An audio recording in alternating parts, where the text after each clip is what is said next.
प्यारे बच्चों, आपका दिन मंगलमय हो। अगर आप नए हैं तो चैनल को सब्सक्राइब कर लें।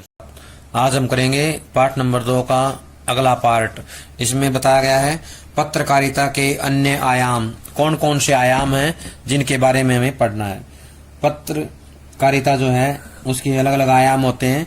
समाचार पत्र पढ़ते समय पाठक हर समाचार से एक ही तरह की जानकारी की अपेक्षा नहीं रखता, यानी कि एक प्रकार की जानकारी नहीं चाहता है। कुछ घटनाओं के मामले में वह उसका विवरण विस्तार से पढ़ना चाहता है, तो कुछ अन्य के संदर्भ में उसकी इच्छा यह जानने की होती है कि घटना के पीछे क्या है, उसकी पृष्ठभूमि क्या है, उस घटना का उसके भविष्य पर क्या प्रभाव पड़ेगा और इससे उसका जीवन तथा समाज किस तरह प्रभावित होगा। समय, विषय और घटना के अनुसार पत्रकारिता में लेखन के तरीके बदल जाते हैं। यही बदलाव पत्रकारिता में कई नए आयाम जोड़ता है। आयाम का होता है दृष्टिकोण। समाचार के अलावा विचार, टिप्पणी, संपादकीय, फोटो और कार्टून पत्रकारिता के अहम हिस्से हैं। समाचार में इनका विशेष स्थान और महत्व है। इसके बिना कोई समाचार पत्र स्वयं को संपूर्ण नहीं कह सकता। संपादकीय, ये संपादकीय पृष्ठ होता है, उसके ऊपर आता है संपादकीय। संपादकीय पृष्ठ को समाचार पत्र का सबसे महत्वपूर्ण पृष्ठ माना जाता है। इस पृष्ठ पर अखबार विभिन्न घटनाओं और समाचारों पर अपनी राय रखता है। इसे संपादकीय कहा जाता है। इसके अतिरिक्त विभिन्न विषयों के विशेषज्ञ महत्वपूर्ण मुद्दों पर अपने विचार लेख के रूप में प्रस्तुत करते हैं। आमतौर पर संपादक के नाम पत्र भी इसी पृष्ठ पर प्रकाशित किए जाते हैं। वह घटनाओं पर आम लोगों की टिप्पणी होती है। समाचार पत्र उसे महत्वपूर्ण मानते हैं। अगला है फोटो पत्रकारिता।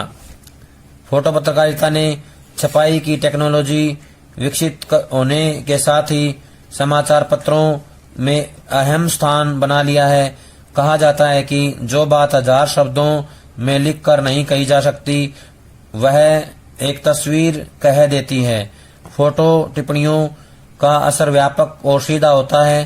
टेलीविजन की बढ़ती लोकप्रियता के बाद समाचार पत्रों और पत्रिकाओं में तस्वीरों के प्रकाशन पर जोर और बढ़ा है, यानी कि और ज्यादा जोर दिया जाता है। कार्टून कोना, लगभग हर समाचार पत्र में ये कार्टून कोना होता है और उनके माध्यम से की गई स्टिक टिप्पणियां पाठक के मन को छू लेती हैं या पाठक को छू लेती हैं। एक तरह से कार्टून पहले पन्ने पर प्रकाशित होने वाले हस्ताक्षरित संपादकीय हैं। इनकी चुटीली टिप्पणियां कई बार कड़े और धारदार संपादकीय से भी अधिक प्रभावी होती हैं। रेखांकन और कार्टोग्राफी या कार्टोग्राफ समाचारों को न केवल रोचक बनाते हैं बल्कि उन पर टिप्पणी भी करते हैं। क्रिकेट के स्कोर से लेकर सेंसेक्स के आंकड़ों तक ग्राफ से पूरी बात एक नजर में सामने आ जाती है।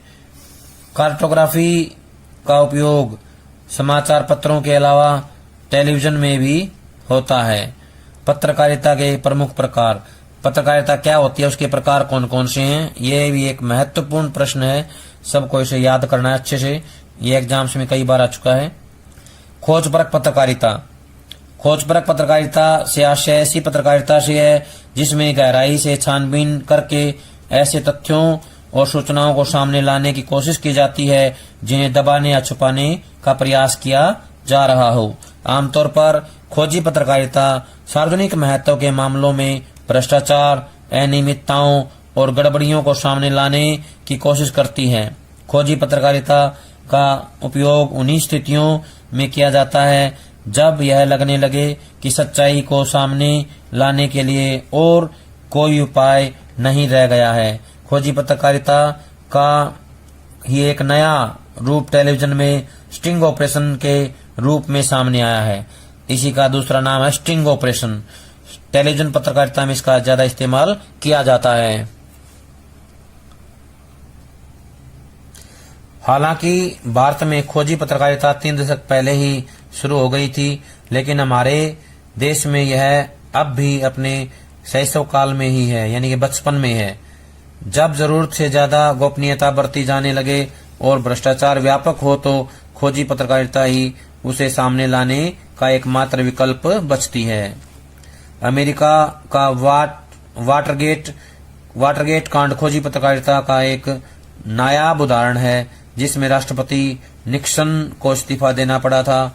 भारत में भी कई केंद्रीय मंत्रियों और मुख्यमंत्रियों को खोजी पत्रकारिता के कारण अपने पदों से इस्तीफा देना पड़ा। अगला, विशेषीकृत पत्रकारिता। पत्रकारिता का अर्थ घटनाओं की सूचना देना मात्र नहीं है। पत्रकार से अपेक्षा की जाती है या अपेक्षा होती है कि वह घटनाओं की तह तक जाकर उसका अर्थ स्पष्ट करे और आम पाठक को बताए कि उस समाचार का क्या महत्व है। इसके लिए विशेषता की आवश्यकता होती है। पत्रकारिता में विषय के हिसाब से विशेषता के 7 स्रोत क्षेत्र हैं या प्रमुख क्षेत्र हैं। इनमें संसदीय पत्रकारिता, न्यायालय पत्रकारिता, आर्थिक पत्रकारिता, खेल पत्रकारिता, विज्ञान और विकास पत्रकारिता, अपराध पत्रकारिता तथा फैशन और फिल्म पत्रकारिता शामिल हैं। इन क्षेत्रों के समाचार और उनकी व्याख्या उन विषयों में विशेषता हासिल किए बिना देना कठिन है। यानी कि विशेषज्ञ होना चाहिए, एक्सपर्ट। जो एक्सपर्ट होगा वही उसके बारे में कुछ कह पाएगा, लिख पाएगा। वॉचडॉग पत्रकारिता। यह माना जाता है कि लोकतंत्र में पत्रकारिता और समाचार मीडिया का मुख्य उत्तरदायित्व सरकार के कामकाज पर निगाह रखना है और कहीं भी कोई गड़बड़ी हो तो उसका पर्दाफाश करना है। इसे परंपरागत रूप से वॉचडॉग पत्रकारिता कहा जाता है। निगरानी पत्रकारिता भी कहते हैं इसको। इसका दूसरा छोर सरकारी सूत्रों और अपने सरकारी सूत्रों पर आधारित होता है। इसका दूसरा छोर सूत्रों पर आधारित पत्रकारिता होता है, यानी सूत्रों पर आधारित यह पत्रकारिता कहलाती है। समाचार मीडिया केवल वही समाचार देता है जो सरकार चाहती है और अपने आलोचनात्मक पक्ष का परित्याग कर देता है। आमतौर पर इन दो बिंदुओं के बीच तालमेल के जरिए ही समाचार मीडिया और इसके तहत काम करने वाले विभिन्न समाचार संगठनों की पत्रकारिता का निर्धारण होता है। एडवोकेसी पत्रकारिता। ऐसे अनेक समाचार संगठन होते हैं जो किसी विचारधारा या किसी खास उद्देश्य या मुद्दे को उठाकर आगे बढ़ते हैं और उस विचारधारा या उद्देश्य या मुद्दे के पक्ष में जनमत बनाने के लिए लगातार और जोर शोर से अभियान चलाते हैं।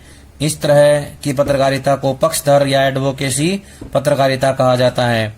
आपने अक्सर देखा होगा कि भारत में कुछ समाचार पत्र या टेलीविजन चैनल किसी खास मुद्दे पर जनमत बनाने और सरकार को उसके अनुकूल प्रतिक्रिया करने के लिए अभियान चलाते हैं। उदाहरण के लिए जेसिका लाल हत्याकांड में न्याय के लिए समाचार माध्यमों ने सक्रिय अभियान चलाया था। कहने का आशय है कि उसमें एक अहम भूमिका निभाई थी।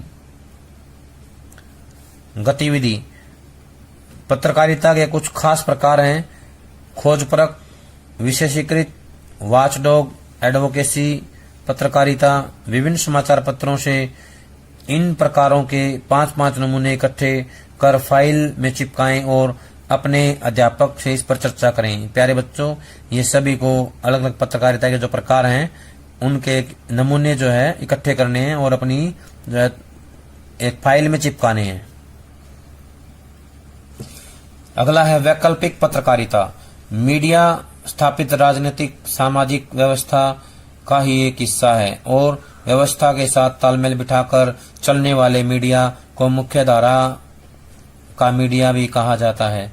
इस तरह की मीडिया आमतौर पर व्यवस्था के अनुकूल और आलोचना के एक निश्चित दायरे में ही काम करता है। इस तरह के मीडिया का स्वामित्व आमतौर पर बड़ी पूंजी के पास होता है और वह मुनाफे के लिए काम करती है।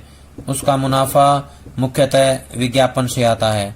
इसके विपरीत जो मीडिया स्थापित व्यवस्था के विकल्प को सामने लाने और उसके अनुकूल सोच को व्यक्त करता है उसे वैकल्पिक पत्रकारिता कहा जाता है। आमतौर पर इस तरह के मीडिया को सरकार और बड़ी पूंजी का समर्थन हासिल नहीं होता है, उसे बड़ी कंपनियों के विज्ञापन भी नहीं मिलते हैं और वह अपने पाठकों के सहयोग पर ही निर्भर रहता है। ये होती है वैकल्पिक पत्रकारिता। समाचार माध्यमों में मौजूदा रुझान। देश में मध्यम वर्ग के तेजी से विस्तार के साथ ही मीडिया के दायरे में आने वाले लोगों की संख्या भी तेजी से बढ़ रही है। साक्षरता और क्रय शक्ति बढ़ने से भारत में अन्य वस्तुओं के अलावा मीडिया के बाजार का भी विस्तार हो रहा है। इस बाजार की जरूरतों को पूरा करने के लिए हर तरह के मीडिया का फैलाव हो रहा है।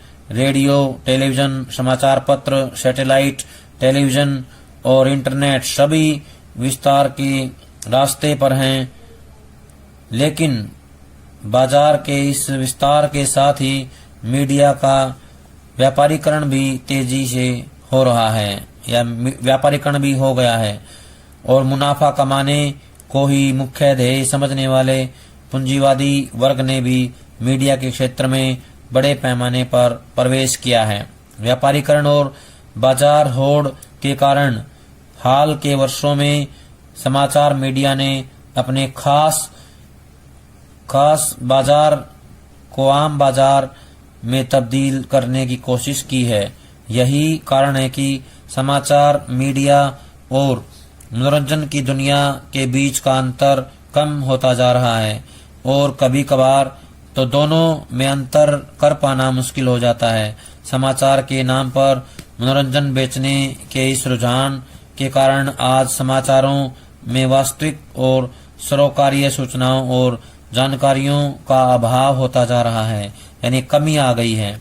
आज निश्चित रूप से यह नहीं कहा जा सकता कि समाचार मीडिया का एक बड़ा हिस्सा लोगों को जानकार नागरिक बनाने में मदद कर रहा है, बल्कि अधिकांश मौकों पर यही लगता है कि लोग गुमराह उपभोक्ता अधिक बन रहे हैं। अगर आज समाचार की परंपरागत परिभाषा के आधार पर देश के जाने माने समाचार चैनलों का मूल्यांकन करें तो एक आध चैनल को छोड़कर अधिकांश सूचना रंजन के चैनल बनकर रह गए हैं, जिसमें सूचना कम और मनोरंजन ज्यादा होता है।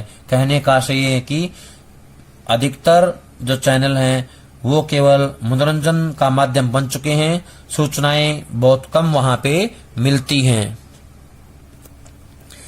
इसकी वजह यह है कि आज समाचार मीडिया का एक बड़ा हिस्सा एक ऐसा उद्योग बन गया है जिसका मकसद अधिकतम मुनाफा कमाना है। समाचार उद्योग के लिए समाचार भी पेप्सी कोक जैसा एक उत्पाद बन गया है, जिसका उद्देश्य उपभोक्ताओं को गंभीर सूचनाओं के बजाय सतही मनोरंजन से बहलाना और अपनी ओर आकर्षित करना हो गया है। दरअसल उपभोक्ता समाज का वह तबका है जिसके पास अतिरिक्त क्रय शक्ति है और व्यापारीकृत मीडिया अतिरिक्त क्रय शक्ति वाले सामाजिक तबके में अधिकाधिक पैठ बनाने की होड़ में उतर गया है। इस तरह की बाजार होड़ में उपभोक्ता को लुभाने वाले समाचार पेश किए जाने लगे हैं और उन वास्तविक समाचारीय घटनाओं की उपेक्षा होने लगी है, यानी कि उनकी जो है अनदेखी की जाती है। जो उपभोक्ता के भीतर ही बसने वाले नागरिक की वास्तविक सूचना आवश्यकताएं थी और जिनके बारे में जानना उसके लिए आवश्यक है। इस दौर में समाचार मीडिया बाजार को हड़पने की होड़ में ज्यादा से ज्यादा लोगों की चाहत पर निर्भर होता जा रहा है और लोगों की जरूरत किनारे की जा रही हैं। इसमें कोई संदेह नहीं कि समाचार मीडिया में हमेशा से ही सनसनीखेज या पीत पत्रकारिता और पेज 3 पत्रकारिता की धाराएं मौजूद रही हैं। सनसनीखेज होता है जो दिल को दहला देने वाली हों, ऐसी खबरें, उनको बोलते हैं पीत पत्रकारिता। क्या बोलते हैं? पीत पत्रकारिता। और पेज 3 पत्रकारिता की धाराएं मौजूद रही हैं। इनका हमेशा अपना स्वतंत्र अस्तित्व रहा है। जैसे ब्रिटेन का टेबलॉयड मीडिया और भारत में भी बलिट्ज जैसे कुछ समाचार पत्र रहे हैं। पेज 3 भी मुख्य धारा की पत्रकारिता में मौजूद रहा है, लेकिन इन पत्रकारीय धाराओं के बीच एक विभाजन रेखा थी जिसे व्यापारीकरण के मौजूदा रुझान ने खत्म कर दिया है। यह स्थिति हमारे लोकतंत्र के लिए एक गंभीर राजनीतिक, सामाजिक और सांस्कृतिक संकट पैदा कर रही है। आज हर समाचार संगठन सबसे अधिक बिकाऊ बनने की होड़ में एक ही तरह के समाचारों पर टूटता दिखाई पड़ रहा है। इससे विविधता खत्म हो रही है और ऐसी स्थिति पैदा हो रही है जिसमें अनेक अखबार हैं और सब एक जैसे ही हैं। अनेक समाचार चैनल हैं, सर्फ करते रहिए, बदलते रहिए और एक ही तरह के समाचारों को एक ही तरह से प्रस्तुत होते देखते रहिए। यानी ये चैनल अनेक हैं, बहुत सारे चैनल हैं, लेकिन उनके ऊपर खबरें जो हैं वो एक ही प्रकार की आती रहती हैं। विविधता समाप्त होने के साथ साथ समाचार माध्यमों में केंद्रीकरण का रुझान भी प्रबल हो रहा है। हमारे देश में परंपरागत रूप से कुछ बड़े राष्ट्रीय अखबार थे, इसके बाद क्षेत्रीय प्रेस था और अंत में जिला तहसील स्तर के छोटे समाचार पत्र थे। नई प्रौद्योगिकी आने के बाद पहले तो क्षेत्रीय अखबारों ने जिला और तहसील स्तर के प्रेस को हड़प लिया और अब राष्ट्रीय प्रेस क्षेत्रीय पाठकों में अपनी पैठ बना रहा है, यानी कि अपनी जो है जगह बना रहा है और क्षेत्रीय प्रेस राष्ट्रीय रूप अख्तियार कर रहा है। आज चंद समाचार पत्रों के अनेक संस्करण हैं और समाचारों का कवरेज अत्यधिक आत्म केंद्रित, स्थानीय और विखंडित हो गया है। समाचार कवरेज में विविधता का भाव तो है ही, साथ ही समाचारों की पिटी पिटाई अवधारणाओं के आधार पर लोगों की रुचियों और प्राथमिकताओं को परिभाषित करने का रुझान भी प्रबल हुआ है। कहने का आशय है कि रुचियों और प्राथमिकताओं को भी उसमें स्थान दिया जाने लगा है। लेकिन समाचार मीडिया के प्रबंधक बहुत समय तक इस तथ्य की उपेक्षा नहीं कर सकते, क्योंकि साख और प्रभाव समाचार मीडिया की सबसे बड़ी ताकत होती है।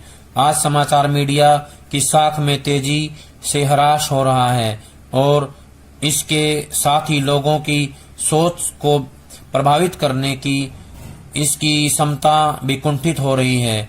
समाचारों को अनेक न्यायोचित और स्वाभाविक स्थान पर बहाल करके, यानी कि स्थापित करके ही समाचार मीडिया की साख और प्रभाव के ह्रास की प्रक्रिया को रोका जा सकता है। यानी कि जो पतन हो रहा है मीडिया का, उसको रोका जा सकता है। प्यारे बच्चों, आज जो काम करवाया गया है सभी इसको अच्छे समझ करके कॉपी में लिख कर याद करें।